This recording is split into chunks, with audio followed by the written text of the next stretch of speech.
One-on-one podcast with the Rev Makena. Hi, and welcome to the inaugural episode of One-on-One with Rev Makena. I'm so excited for this podcast. And today we are going to just delve and dive deeper. Know who is Rev Makena? Rev Makena is joining me here today, and I want to just say it's a very good delight. He's a very good friend, a man who I look up to. Rev, how are you doing? I'm well, thank you. Karibu sana. It's a joy to be here. Yes. Yes. Today, we want to ask, who is Rev Makena?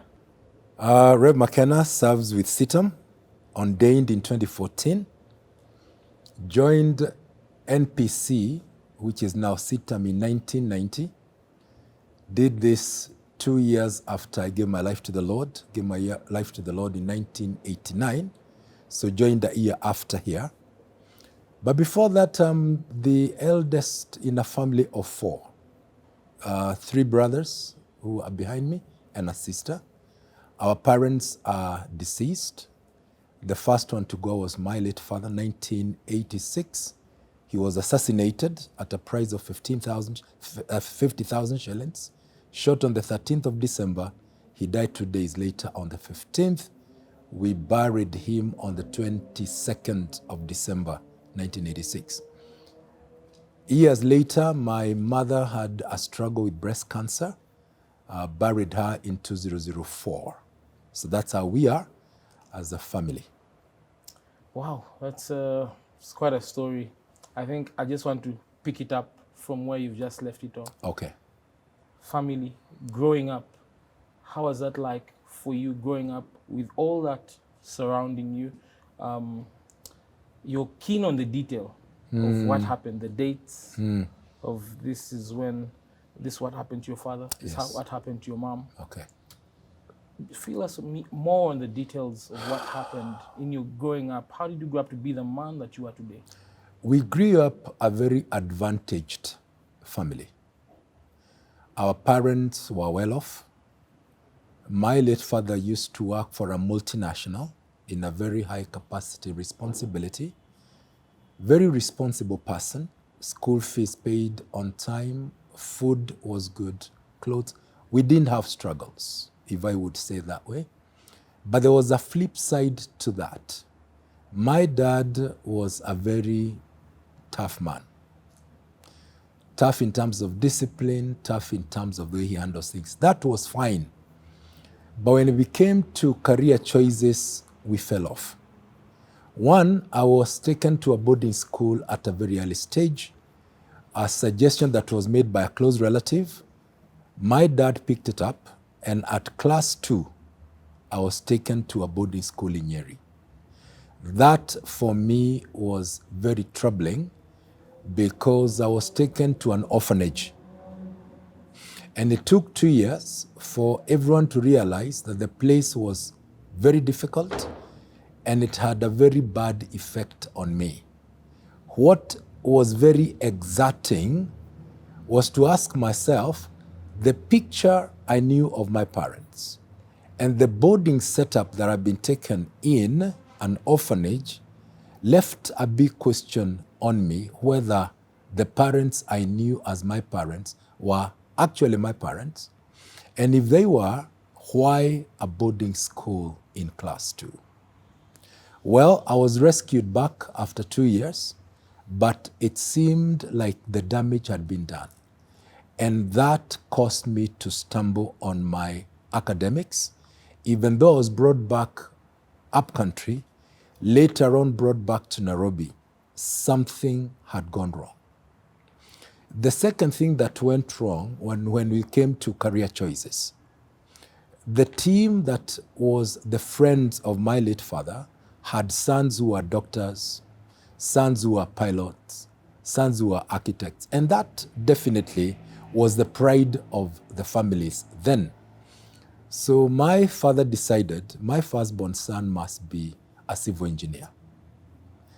And our collision, which became a big fallout, was determined by his desire for me to be a civil engineer as opposed to what my capacities were. Of course, we never discussed it, never talked about it, but he got frustrated by the minute. Every time I seemed like I was not rising up to that occasion was a very frustrating time for him. The fallout became more evident in secondary, because in secondary school, that's when determination is made, because it then flips over to the university.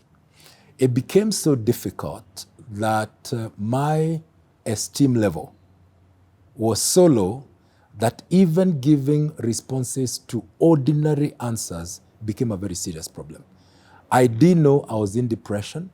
If it was now, when such things are picked up very easily, I would have been flagged out as a young person going through depression, but I was in a very bad place. Easy to answer questions, difficult.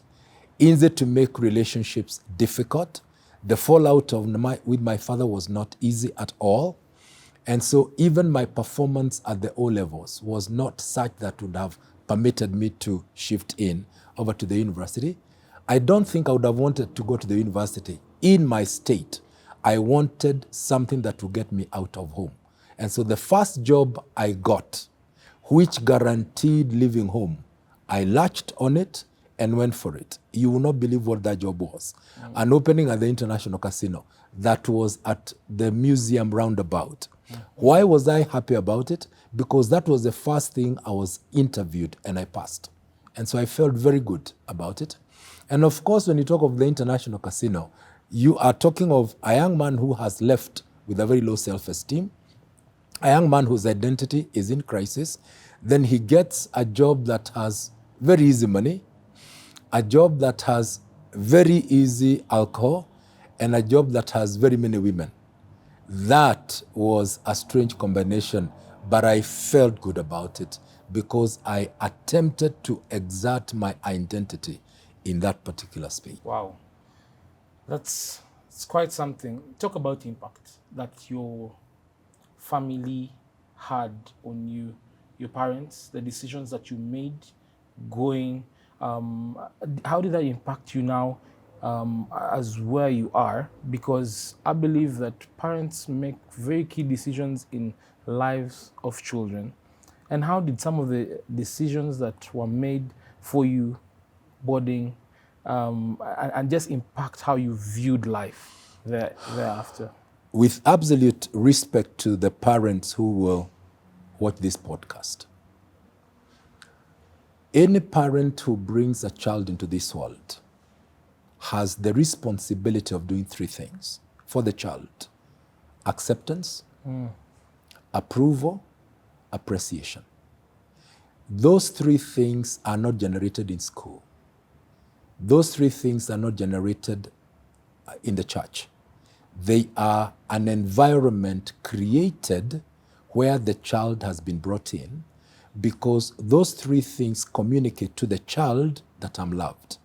Any child who is appreciated, any child who is affirmed, any child who is approved, the sum total of those three things is love.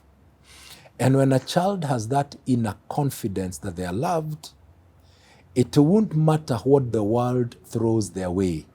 They will navigate through issues very easily, because a child who is sure they are loved has a balanced or healthy self-esteem, and so they can navigate either against hostility or navigate against something that is not correct, or navigate against something that is not very true.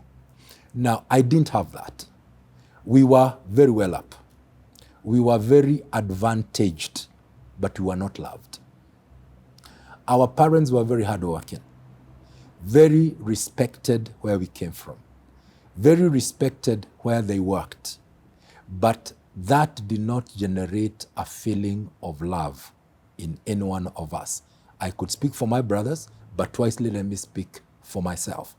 And therefore, anything that seemed like it could attract a sense of love for me appealed to me. What was the impact? The impact of not feeling loved from home is not a good thing, not just for me, even for any other child. Why? You go making decisions that oscillate into love, but the value systems you are falling for are totally different from what anybody else will fall for.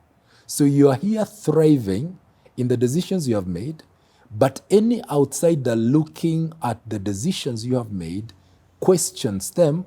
You feel fine with them, they don't feel fine with you, and that causes more conflict. And I believe for our young people who probably will have opportunity to view this podcast, that might be part of the challenge. You exit home, you are not affirmed, you are not appreciated, you don't feel accepted, your self-esteem is low. You go out and meet other people whose sense of esteem is as low as yours, and you find a common denominator, the two of you. So you find many people patching up relationships that are guaranteed not to succeed because they are birds of the same feather, flocking together without a capacity of succeeding. Yeah. Impact, not love, results very disastrous. I want to linger there a bit on just that young person who self-esteem is low, probably because of what has happened in their background. So what is then the hope for them? These two people meet, both of them, or maybe you form a social kind of circle. All of you, your self-esteem is quite low. Your social capital, your ability to relate socially is really low because of that lack of acceptance, the affirmation that you can just receive at home. What help can this young person actually receive? We'll respond in two ways. Yeah. When you exit in that situation, there is the normal where we are seated. When you exit in the situation we are talking about, it dumps you into a hole. So when you go find other people who are like you in a hole, the issue is not establishing relationships. They will not work. The first thing to do is to exit out of the hole. Because your perspective is curtailed by the dimension of the hole you are in. And so if you look at many friendships that are not succeeding, they are probably friendships that are of two people who have found themselves on a common platform, no appreciation, no affirmation, no acceptance. You come on board, no acceptance, no appreciation, no affirmation. It throws you in the same hole, and you tell yourselves, we can patch up something. It normally doesn't work. So the first thing to do is to get out of the hole. Because once you get out of the hole, your perspective becomes different, and decisions you made while inside the hole would not fit anywhere once your perspective has changed. That's the first thing to do. Don't attempt to patch up things in that environment. Chances of failure are high. Number two, once you come out of the hole, the things that were thrown your way were beyond you. You didn't choose where to be born. I didn't choose to be born in an environment where the career choice had to be a civil engineer. You didn't choose to be where you are and the conflicts you related with. That is beyond you. Therefore, the second thing we would propose you do, move from what your expectations were, come to your reality. Many of us struggle with expectations. This should have happened, didn't happen. I was entitled to this, it didn't happen, you are angry, you are upset. If you want to take charge of your destiny, the second thing to do, move from expectation, come to reality. That's where you take charge of your destiny. Wow, you take charge of your destiny By moving away from expectation. into It's failure, it's pain, it's heartache, That's right. it's disappointment. Leave that behind. Pick up your reality. That way you'll be in charge of your destiny. Wow, very deep, very deep. I would want to switch gears a bit. Please do. Your leadership journey. You started off, you're a firstborn.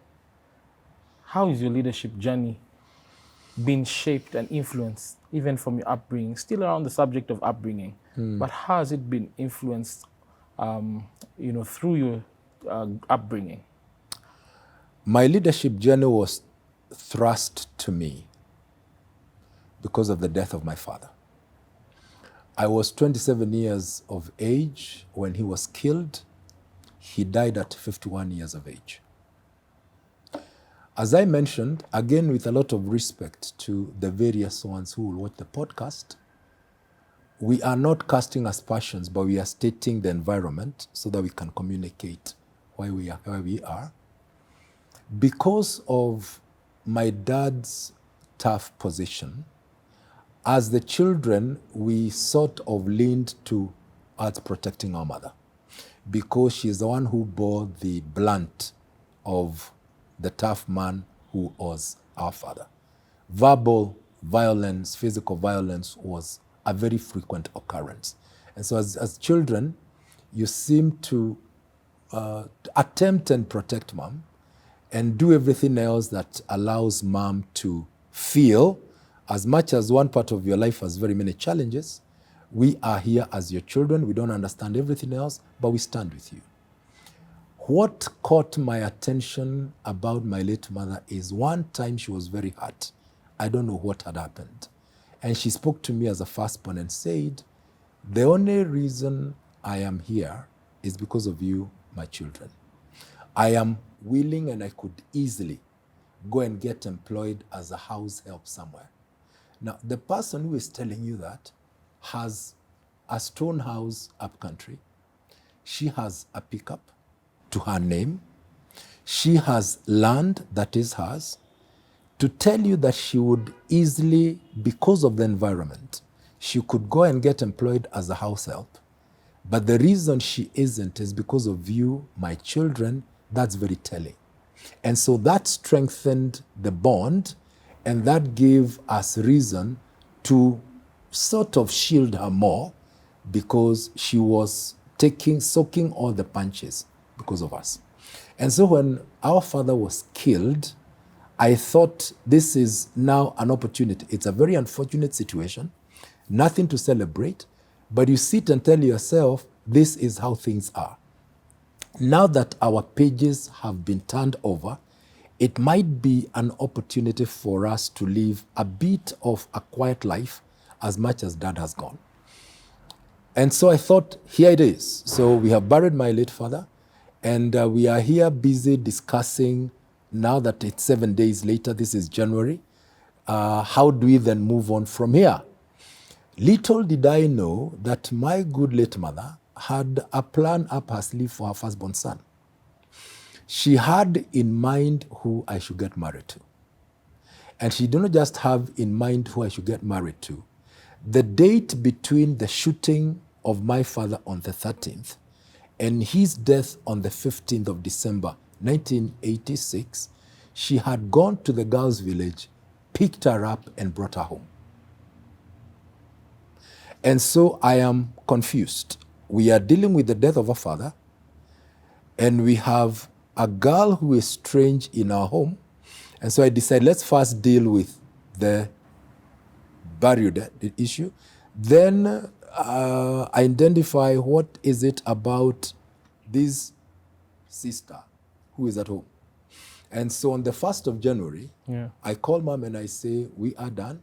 Please help me understand the new entry, who came at a very difficult time, a time between a shooting and a death, and now the burial. And so mom says, yes, this is the person I would want you to get married to. And that took me aback. Timing wrong, candidate not too sure. So I responded and said, I don't think this is the time to get married based on what we have gone through. And mom, this is not the person to get married to. And I thought I had communicated respectively, showing leadership and giving honor. The response was very interesting. And she said, this is my home. I can do whatever I want to do. I can bring whoever I want to bring. If you don't get married to this lady, I will adopt her and make her my daughter. Are you serious? I thought my dad's environment was difficult. I didn't know how to deal with this. And for the very first time, I actually wished my father was alive because I didn't know what this means. I didn't know where it would lead. As I'm processing, she goes to the bedroom I used to use when I was in class 4, class 5. Comes with a paper bag. In the paper bag were the clothes that I would not fit in then. Dropped it out there and said, this is no longer your home. You can choose where you want to make your home. But the day you decide my way, if you decide to listen to me, in 2 years, you'll be driving a Mercedes. And so that was the choice I was given. Go this route or leave your way. I opted to walk out. And that took 7 years and 29 days. Wow. That is courageous. What gave you the boldness or the assurance that, because first of all, I'm picturing you, this is a young man who is being offered that if you marry this person, Mercedes. 2 years. Please, come on. This is a Mercedes, we're not talking about any car. And at the same time, you have somewhere to stay. So there's a sense of security. But also at the same time, you going away is a sense of, let me say, throwing you out of the house, throwing you out of the family circle. What made you make the decision that you actually made to just walk away from whatever in quotes I would call privilege for the sake of now just deciding to go out of the house? Mark, there was a lot of conflict in my life. We were brought up in a religious family, strictly religious. But the first cigarette I ever smoked was a cigarette butt dropped by my father. So my first cigarette was at home. And the first cigarette I stole was at home. The first alcohol I ever sipped was at home. I then upgraded that because we didn't just have Tusker, Pilsner, White Cup. We also had what you call the hot drinks. So you get to drink the Tusker, Pilsner, the beer. And then there is this curiosity because next to it are these nicely packaged bottles in very nice cartons, all kinds of colors.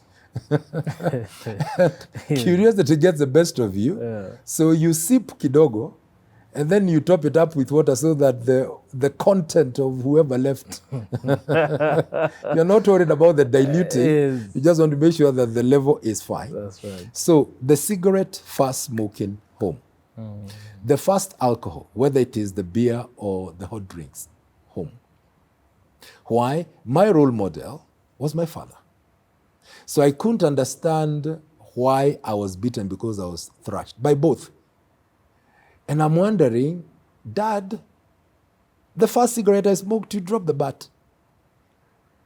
Why is what I am catching and what I am being taught in conflict?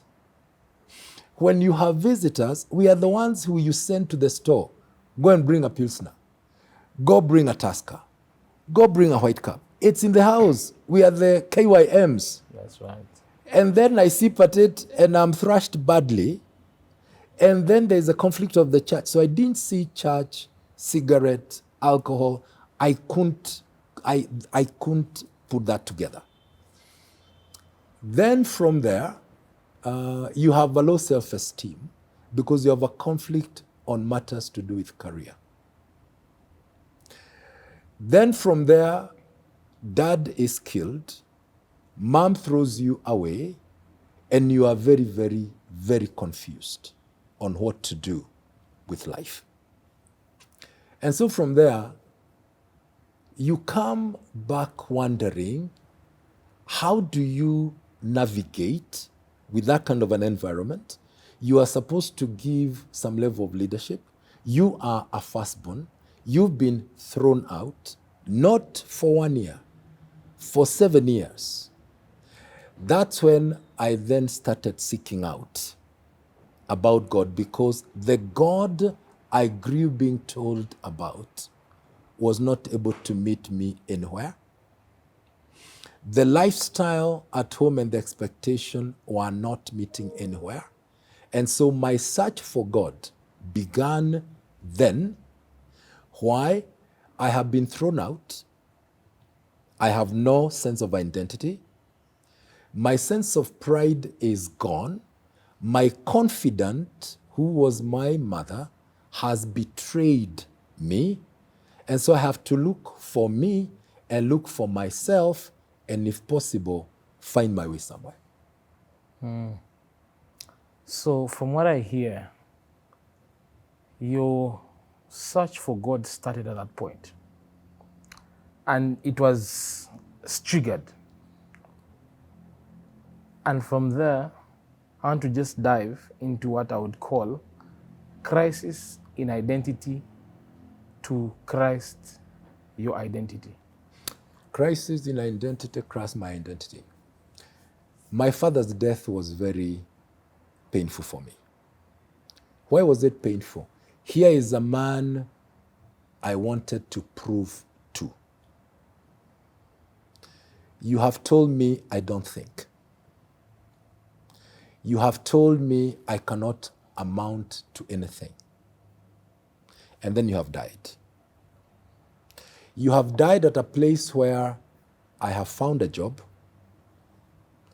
I'm working very closely with my mother, because my mother helped me to attract my father's attention.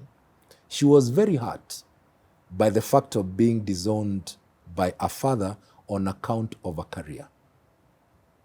So she bought a small piece of property, a plot, gave it to me and told me, what you do, start building this with your first salary, start building this, so that your father begins to realize you are not the garbage he thinks you are. And so we begin building. And we are building in a village locality where my father cannot miss it out, because everybody is talking about it. Everybody is talking about the son of so-and-so. Look at what he is doing. What are you doing? You are building a plot that has 8 rooms and 2 business in a village. It doesn't sound like a very big deal, Right. but then it was a very big deal, looking at the environment you're coming from. And so I build it to the level where it gets to the lintel. And my good father, and all the communication spoken around in the village, he cannot ignore it anymore. So what does he do? He buys me 2 trucks of sand. Mark, that for me was the biggest victory, that finally my father had seen my effort. That was in August. And I am so enthused because the man whose attraction I was trying to attract has been attracted to it. Yeah. August. In December, he dies. I was angry. Angry at him dying. Angry at God for not permitting what had attracted my father's attention to go to full bloom. And therefore, my attention of God began there. It didn't begin with good guiding. You're from a religious background. You are totally hardened by sin. I was a very hardened sinner. So the route I took, a cult, finally an Akorino, the only benefit that I got out of it, apart from being there for 1 year, 3 months, living there with a turban, and being confused by everybody, was that the law in the sect helped soften my heart. I think the law was a chisel that God used to soften my heart so that when the gospel of grace is preached, there would be a soft part to receive it. So my crisis, including the death of my father, is what God, I could say, used to begin drawing me to himself, a journey that took 2 years. I can say it here. And even for the benefit of those who will be watching this, my father was my idol. If he had not been removed under the circumstances he was, I don't think he would be seated here talking today. He was my idol. He was my everything. The sudden violent removal of my father from my life was such a jolt that it forced me to look elsewhere. If he was alive, I would not have looked elsewhere. Wow. So God became the father, literally, of the fatherless for you at that point in time. But I want to just dwell on something, especially for fathers, and how important that aspect of affirmation, because at some point you felt affirmed by those 2 tracts of sand. Yes. Accepted. Like, finally, I am here. Just paint a picture for fathers. How important is this to, and not only just fathers biologically, because I believe there's a difference between a father. Anyone can be a father, but not everyone can be a dad. Speak to dads out there, even those who have mentees. How important is that to young men? A father is many things. I know there are people who have done books about fathers. A father is a couple of things. Number 1, identity. Number 2, authority. But in a spiritual sense, a father is the one who builds a masculinity in the life of a child, whether that child is a girl or whether that child is a boy. Let me explain this. When a parent exits the maternity with a child, the immediate responsibility of nursing falls on the mother. And that's for a while. The nursing includes the breastfeeding, the changing, everything that is associated with nursing a child. The immediate responsibility falls on a mother. That could go on for a particular period of time, 3, 4, or 5 years. But there is a time when a child, whether it is a boy or a girl, somehow falls for the father. And you hear the entire people saying, "Huyo ni mtoto wa daddy." And they only go back to mom in case they have fallen and hurt themselves, or in case they want some medication or something. Right. But once the nursing is over, you find that they have a leaning towards the father. And even the mother will say, wachana na huyo ni mtoto wa daddy, for a particular period of time. There is something that child is tapping from the father, which is what I'm saying, building the masculinity, so that every child has a soft side, the nursing, and the masculinity that has been developed by associating with the father. If a child's masculinity is not grown and developed, there are places they'll have a problem navigating. Even when they have grown up and they are mature, there is an element of a father figure missing that becomes a serious stumbling block. What then do we tell fathers who are either fathers biological or fathers mentee? You need for that child to draw that masculinity out of you so that it becomes part of them. It will help them navigate through life, and it will help them deal with all kinds of issues that a father figure needs to deal with when they grow up and they mature. So you cannot leave the nurture to the mother and still leave the masculinity to be driven by the mother. Yeah. It doesn't work. Yeah. It can't work. I think that's really powerful. It doesn't work. Yeah. I want to just switch gears a bit slightly. Please do. Take you back to drugs and substance abuse, to alcoholism. how were you able to get yourself to come out of that now to a place that, yes, now I'm a believer? And how was it a struggle? How was that struggle? There's somebody who's probably watching this podcast and they find themselves in a similar kind of struggle due to maybe similar reasons, where they found the alcohol is a lot in the house, drugs are a lot in the house, or they just stumbled upon this and it is a struggle.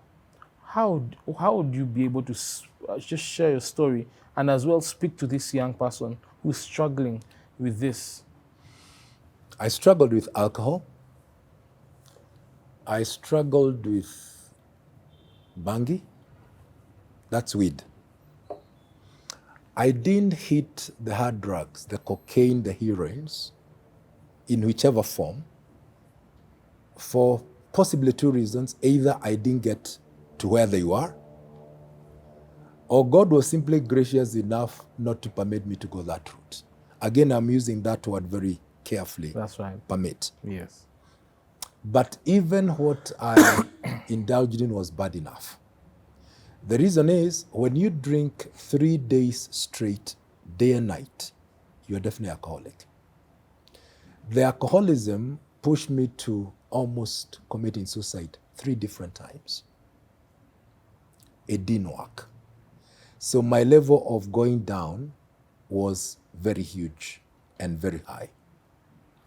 How did I get out of this? Again, a divine intervention that I did not know then it was divine.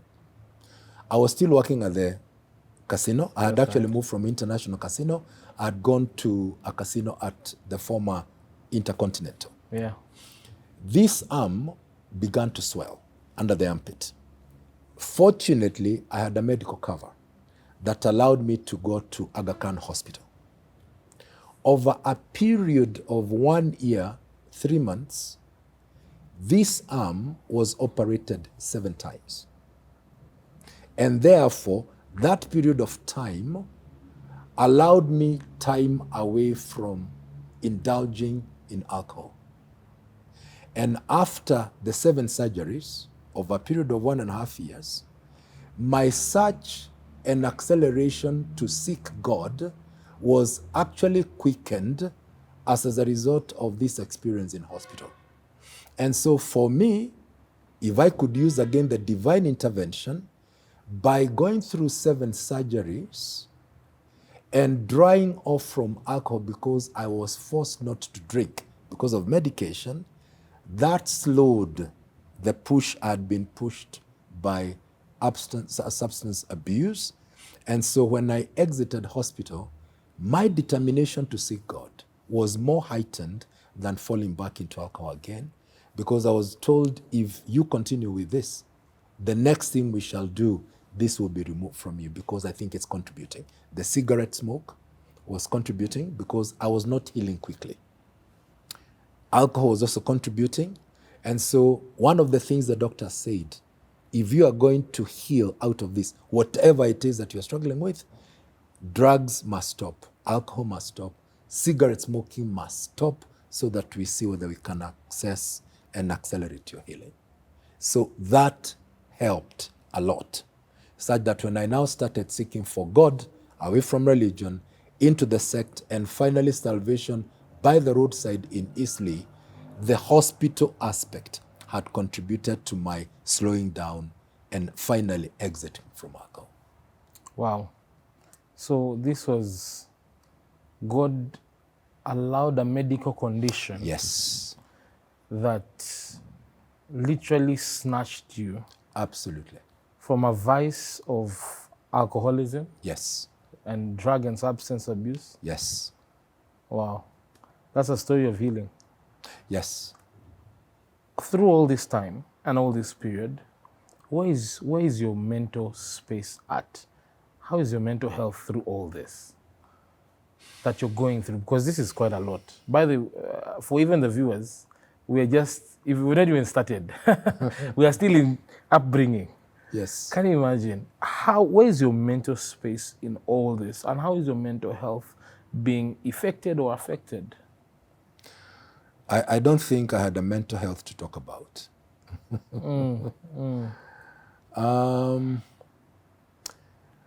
I have lost my father. I have a mother I'm trying to prove to. So with the turban, I attempted to go home. To show her mom, as much as you threw me out, I'm still trying. She locked me out 5 different times. I don't know what that does to a child. Are you talking rejection? Yes. Are you talking hopelessness? Yes. Are you feeling very dejected? Yes. Are you regretting you are not there to help your dad from being killed? Yes. How does that translate into mental health? Not good. But I had a focus. Number one, I had a focus in getting hold of God because I felt if there is a God somewhere, that would seem to be my way out. So the day I gave my life to the Lord, by the roadside with a turban on top of my head, a journey that took 3 days to finally exit the turban, trim the hair, deal with the beard like I had a beard like yours. Yeah. The focus was the only way out for me is God. My dad is no longer there. My mother has no space for me. My brothers have been told very clearly, you associate with that fellow, you go live with him. So I was alone. Firstborn, supposed to be the flag bearer, but navigating through a very intense bush. So salvation for me by the roadside, led by a very, very humble lady who used to go to outreach gospel, revival gospel. That used to be the church where the late Bishop Murima, I don't know whether you were born then. Definitely, maybe not. That's where she used to go. And so she's the one who led me to the Lord. And so when I was led to the Lord, the first encounter with God, and I think it's important for me to say this arm, under my armpit, I have had 7 surgeries. I get born again today at 7:30. I go home where I used to stay, and at about midnight, I sense a hand here. Now that was very confusing. Why was that confusing? I came from a religious background that didn't seem to meet my need. I have been in a sect where I have been instructed not to associate with anybody else because I'm on the right path. I have been led to the Lord, and I can sense there is a change and a difference in me, but I have violated the instructions of the sect. Don't associate with anybody else. I am alone in the house. There is a hand here. I can feel there is a hand. Nobody is instructing me anything. So the confusion is, I violated the instruction. I believe my heart feels something since I accepted Christ at about 7:30. It's now going to midnight. There is a hand here. Is it a plus? Is it a positive? Or is it a negative? Then this hand begins to pull. And what is being pulled screams out. Now, Mike, I have just given my life to the Lord by the roadside. I have had an encounter I can't explain. I have violated the rule of the sect. Am I safe based on what I've received, or am I unsafe based on what I've violated? So the following day, I go back to the lady, and she tells me, you are fine. Start coming to church, which was at Ngara, Shan Cinema. Start going to Shan Cinema for a few months. Then there was a church next to where I used to stay in Islay. I go to that church in Islay, and I'm all bubbly, feeling very excited, feeling very nice. I want to be in the worship team, and they tell me you cannot be in the worship team. So my first rejection in church as a new believer was a church next door which could not accept me because they had seen me walk around with a turban, and they were not sure whether I'm actually born again. What saved and helped me was a person who noticed me, introduced me to NPC Valley Road, then on a Tuesday prayer meeting. Pastor Hoyt was a preacher. 1990, I was brought here, and I've never left. Wow. Rev, that's quite a bit, isn't it? Still scratching the surface. We've not yet even actually scratched. There is lots more.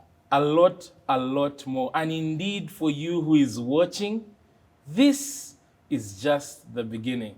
I want you to just stay tuned. Please do not touch that dial, because there's just yet another part. We've not yet even delved into marriage. Remember, there is a wife waiting somewhere.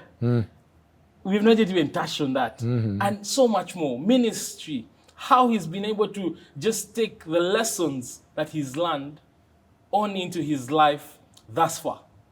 And so we're excited to just have you. So in case you've not yet subscribed, please, what are you waiting for? Please subscribe, like this video, because that's going to really help us a lot. And if this video is very helpful to you, please share with somebody. As well, if a person can be helped, share this video. So stay tuned for the next episode.